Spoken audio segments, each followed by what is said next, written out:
Yeah, I'll react to that, sure. Okay. Hi, guys. Preemptive like. The Real History of Highwaymen in Georgian England with Mike Loads. Highwaymen. The only time I've ever heard this term is in video games. It's like a robber, right? Like a... Okay. That was my imitation. Let's go. Original link to the video, top of the description, below that, Discord. Hit all the good things. Let's learn. My name's Connor, by the way, if you're new.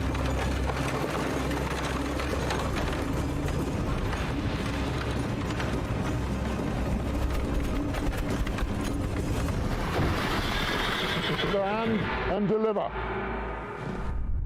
Claude Duval, James McLean, Dick Turpin, these are just a few of the dandy highwaymen whose names are familiar to us. But between the end of the English civil wars in the 17th century and the first decades of the 19th century, highway robbery was endemic in Britain. It was a crime wave that lasted 170 years. I'm going to take a look at the tools of the trade, the horse. That was a really cool little exit there. Wasn't it? Endemic in Britain. It was a crime wave that lasted 170 years. Mwah, chef's kiss to that little transition or outro. I'm going to take a look at the tools of the trade, the horse and the pistol. And I'm going to look at the part popular fiction has played in glorifying these so-called gentlemen of the road. And I'm going to find out how society finally got the scourge of highway robbery under control. Newspaper after newspaper after report. There are hundreds and hundreds of cases happening all the time. For all their airs and graces, highwaymen were not debonair and lovable rogues. They were armed robbers who frequently resorted to violence. And this is the true story of highwaymen.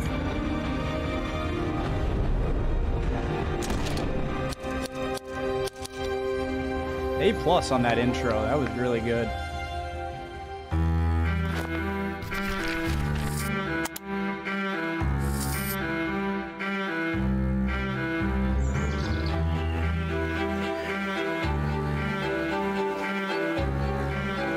The first question is, how do you actually hold up a coach? Obviously, I've had to stand in the path to stop it, and the coachman had no option but to stop. He can't come smashing into me, or we'll just have a tangled, mangled mass of injured animals. He has to stop and depend on outgunning me, and therein lies the problem. Because I'm such a psycho. Like, the first thing that came to my mind was, I guess, shoot the horses. I'm not... I like horses. I don't like killing things, okay? But that just kind of came to my mind if I'm a robber, you know? Like... Okay, sorry. Okay. Away, then there's no one to stop him. He can just gallop off to safety. Who's going to carry out the robbery? I can't do it on my own. I need at least one other person to have a pistol on the coachman or to be holding one of the horses. If this were a male coach, then I need somebody with a pistol on the guard. And of course, in order to effect the robbery, I need a pistol on the inside folk to make them surrender their valuables. Guys, what you need... Well, again, robber's mind frame, okay? I would want to be as quick as possible. And so, like, in the modern day, you'd want to shoot out the tires. And the equivalent would be the horse. But wouldn't you just stop them and then tell the person in there, like, I'll shoot the driver if you don't throw valuables out? But then you might not know if they're throwing everything out. I'm going to stop analyzing this, okay? So on the inside folk to make them surrender their valuables. What you need is a gang, and highwaymen operated in gangs. The highwayman Francis Jackson has left us several pointers concerning the ways in which a highwayman went about his business. Whilst languishing in Newgate jail awaiting execution, he... Whoa. They like have uniforms on. I was expecting like some ragtag, bandit style clothing. His business. Whilst languishing in Newgate jail awaiting execution, he wrote his recantation. Published in 1674, it was a popular success, full of tricks of the trade.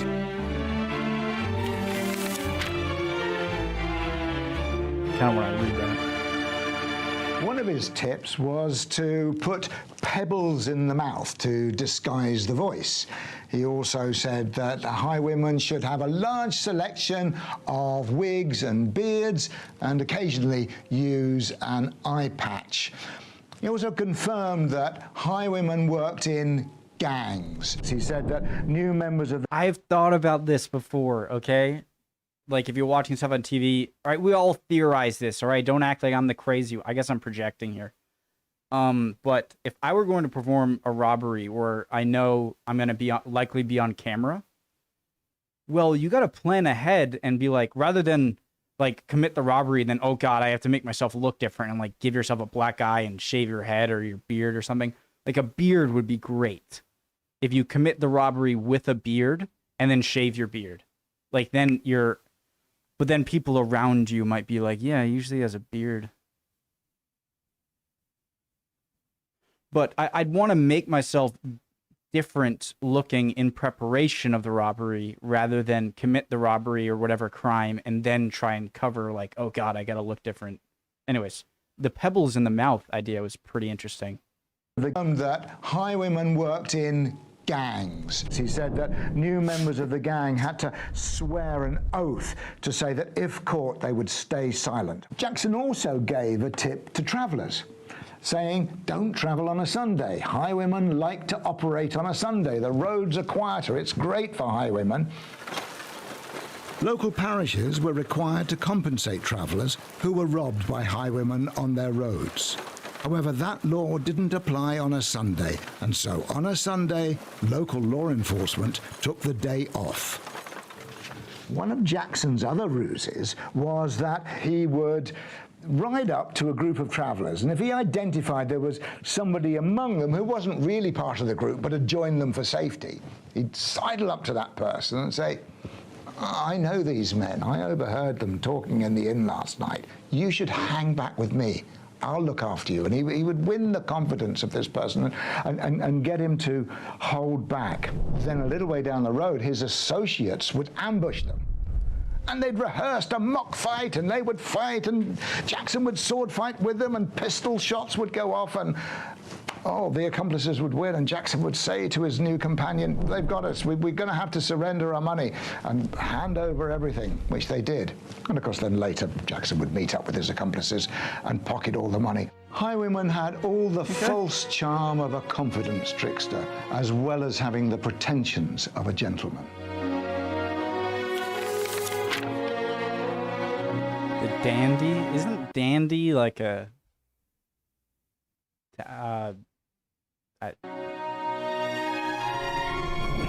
The highwayman Claude Duval, a Frenchman who started life as a stable boy, came to England in the service of English royalists, returning after the restoration of Charles II in 1660. He soon left them for a life on the road. Always dressed elegantly and fashionably, Duval famously commanded his victims to surrender their valuables with impeccable politeness. One story that was reported in the London Gazette, he held up a coach It's the most British thing I've ever heard. on Hounslow Heath. That's where present-day Heathrow Airport sits. Inside the coach were 4 young ladies, and between them they had £400. And then one of the ladies started playing on the flageolet, a very popular instrument at the time, a bit like a tin whistle, a flute-type instrument. And Duval doffed his cap and had all the airs and graces that we associate with highwaymen, and he said, that is a very fine tune. If you come and dance a coranto with me, I will only take 100 of your £400. And the press reported it, and the story was popular with people at the time as if he was this wonderful, gallant, romantic gentleman. Like movie character. But if you think about it, what he did with his gang There's a man there with a pistol and a man there with a knife at the horse's neck and another man there with a pistol.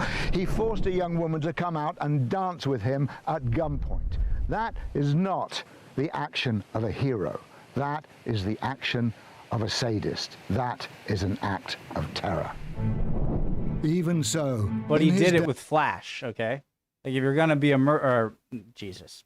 If you're gonna be... okay. Never mind. Duval enjoyed a cult following. Highwaymen broke the bonds of a class-ridden society while simultaneously aping the manners of their masters just by daring to do so.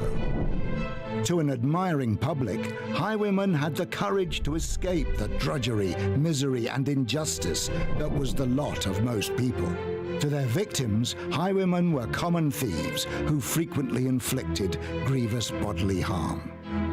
In many regards, they are related to the medieval outlaw, the pirate, and the desperados of the Wild West. In America, highwaymen were known as road agents. It seems that society needs its villainous heroes.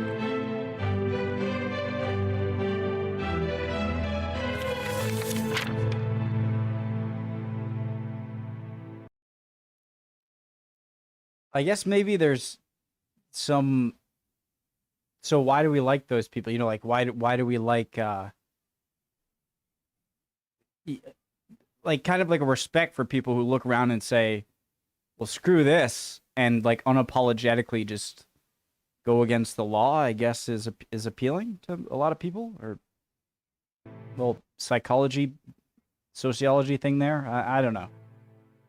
The archetypal highwayman is always mounted on a fine steed. Black Bess was every bit as famous as her nefarious rider, Dick Turpin. Perhaps it's something about the innate nobility of horses that imbues their riders, however wicked their deeds, with an undeserved grandeur and nobility. What was required was a fast horse. Even before the days of the horse patrols and an organized police, there were militia setting up a hue and cry. A highwayman had to be able to get away at a fast gallop, and that required a horse of quality. Stolen horses, although they were used, were not a good option. In those days, horses had brands and clipped ears. They were very easily identifiable. Many highwaymen were caught because the horse they'd stolen had been identified. Horses like this require grains and forage. Horses like this require care and horseshoes. Horses like this are kept in stables. Highwaymen depended on a network of stable lads to keep them supplied with good quality, fast horses.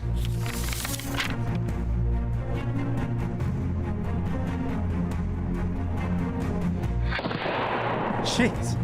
Equally essential for the highwayman was his pistol. It was just after the English civil wars in the 17th century that the highwayman appeared as a recognizable cultural figure, with mask, horse, and pistol. It was the technological development of the pistol that enabled the highwayman to emerge. It was with the pistol, for the first time, that a horseman could ride up to somebody with a preloaded gun and shoot. Developed in the 16th century was the wheel-lock pistol, like this.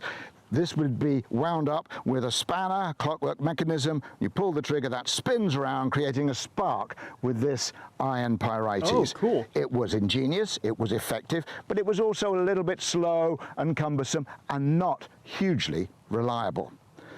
By the end of the Civil War, Why does however, one of them have a case? the flintlock pistol had emerged.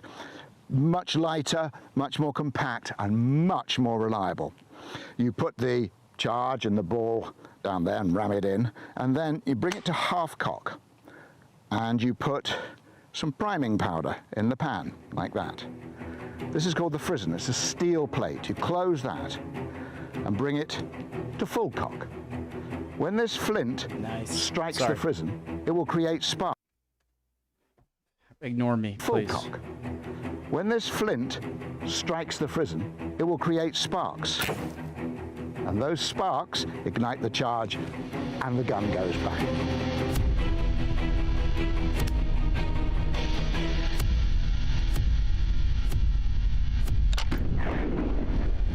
The delay is pretty cool.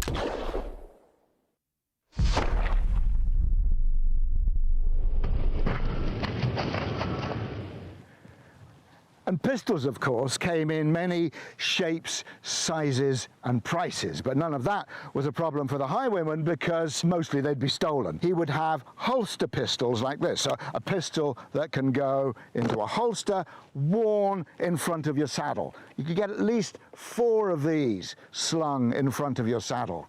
He might have a few belt pistols. See, this has got a hook at the back, so it just tucks nicely into your belt, and you know, you could get 1, 2, 3, 4. The highwaymen would be bristling with pistols because they're all one-shot weapons. Because he stole his pistols, he often had very, very fine pistols, like dueling pistols. This was another factor that enhanced that reputation of highwaymen of being raffish. What's the black thing at the back? That's the powder, obviously, and is that some extra, you know, fuse line? That enhanced that reputation of highwaymen of being... Oh, no. You know what that is? I bet you those are one-use things to put the bullet in. Or like, if I get this right, is that when like you get a bullet and you push it in with that? You push it in the gun with that to make it a better seal? Or am I just wrong? Okay. Factor that enhanced that reputation of highwaymen of being raffish gentlemen. This particular pair, which are dueling pistols, are very interesting indeed. They have been lent to us by a relative of the man who arrested the last highwayman to be hanged in England, Robert Snooks, in 1802. And the story is that Robert Snooks was a highwayman operating in the London... I don't know why I smirked there. It wasn't because of the hanging. Man,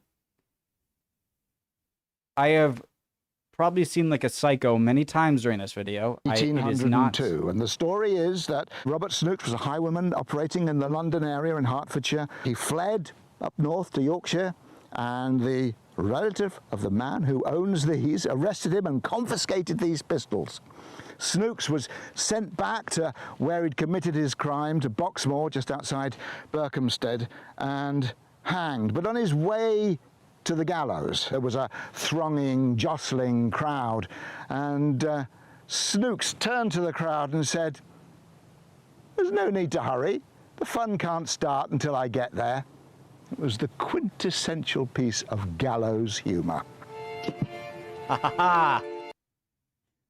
Okay, so I was okay to laugh, but I wasn't even laughing at the Hemel Hempstead is a post-war new town located on what was once Boxmoor Heath. It was here that Snooks's body was interred after his hanging. A memorial stone was set up nearby over 200 years later. Having a pistol leveled at your head or your chest was intimidating enough, certainly intimidating enough to make you surrender your valuables. But there was another threat to being shot by a pistol because, you know, there was a reasonable chance you'd survive a shot from a pistol. But the idea of having your clothing, your bacteria-ridden clothing, driven deep into the wound, so you would die of an agonizing infection later, that was far more scary. Take a look at this.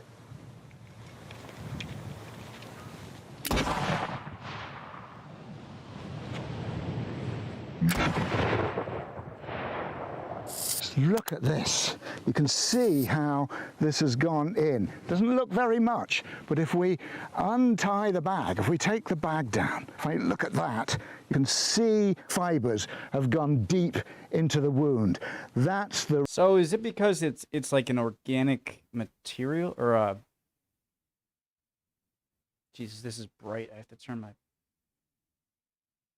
But why? Oh, just because there's bacteria on it. Real killing power of a flintlock pistol. We pull the bag down, you can really see the trajectory of the ball through the body.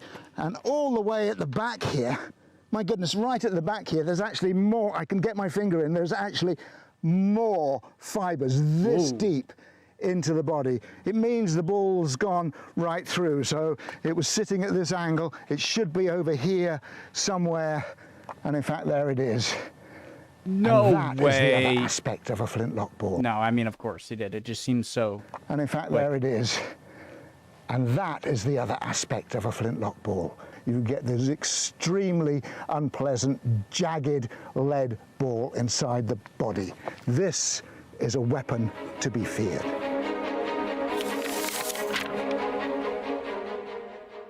So there wasn't any bacteria or anything on the ball itself,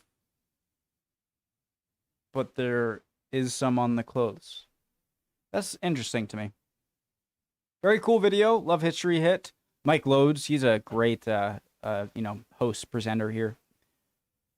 Really cool. Can't wait to see your guys' comments, answer any of the questions I had, and I will see you guys next time. Bye, guys.